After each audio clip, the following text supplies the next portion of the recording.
Oftentimes people ask the question, why is it that I'm taking these landscapes and why am I putting an aesthetic to them? And as a visual artist, I've never wanted to leave that. I wanted to have a very powerful experience in place for the viewer.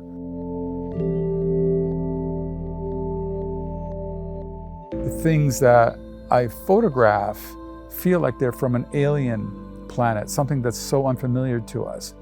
But yet they're ours. These are our places that we create as a species. The things that happen in those places, those industries, allow for all kinds of unusual colors and surreal tones and shapes and forms. I want the viewer to have their sense of wonder invoked. Like, where is this place and how could this place be? And is this really an unretouched place in the world? And all my work is unretouched. It's all of our world, but it has that surrealness to it.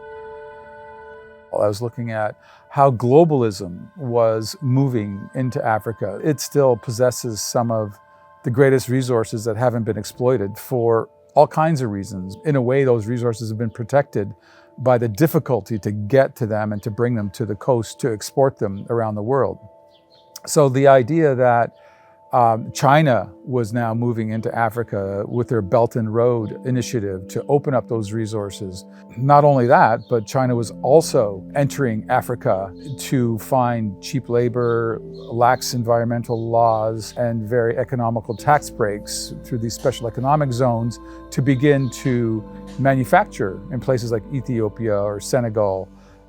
So I also went to those factories to see the expansion or the continuation of globalism, in which in many ways I see Africa as the final stop. Globalism really doesn't have a vast continent or a vast human resource to exploit that hasn't already been exploited.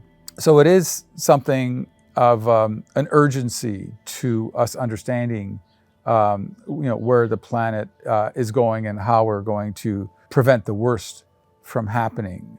So, right now, for instance, a lot of the fauna of Africa, the large megafauna, which are the elephants and the big, are already under stress. And there's 1.2 billion people currently in all of Africa.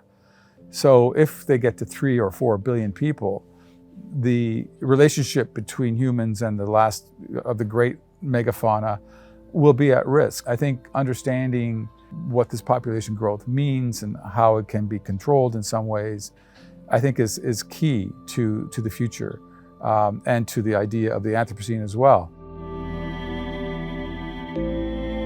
As I explored Africa, I also understood that it has some of the most beautiful, unspoiled regions in the world today as well. And I showed that in the project of the sheer beauty of continental Africa is not to be underestimated. So in both ways, the cautionary tale of Africa and what's happening to it, and the fact that it still possesses some of the greatest natural reserves in the world are part of the thinking of Africa. And the book is an amazing way to take the whole idea, put writings around it, identify all the locations, some of the reasoning behind the locations, and contain it in one object that keeps that project locked into history. I think that an exhibition is very ephemeral. It goes up. It's great to have them, but they go up, they go down, the images get sold off.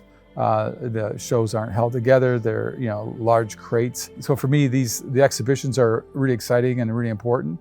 But at the end of the day, it's the book that lives on.